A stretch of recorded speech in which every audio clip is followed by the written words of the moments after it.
Hi. మనం రకరకాలుగా భూముల్ని కొనుగోలు చేస్తూ ఉంటాము.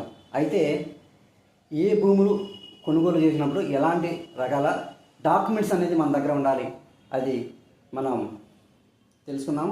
సాధారణంగా మనం ఒక వైట్ పేపర్ మీద కొనుగోలు చేస్తూ ఉంటారు గతంలో చాలా పూర్వీకులు కానీ. ఆ విధంగా అలా చేసినప్పుడు వాళ్ళకి ప్రభుత్వం నుండి వాళ్ళకి ఏది సర్టిఫికేట్ ఉండాలి, 13B సర్టిఫికేట్ ఉన్నట్లయితే ఆ భూమి మీద వాళ్ళకి సర్వ హక్కులు ఉంటాయి. అదేవిధంగా ఎవరైనా ఓ భూమిని కౌలుకి తీసుకున్నట్లయితే వాళ్ళకి ప్రభుత్వం ఒక సర్టిఫికేట్ ఇస్తుంది, 38 సర్టిఫికేట్ని ఇస్తుంది.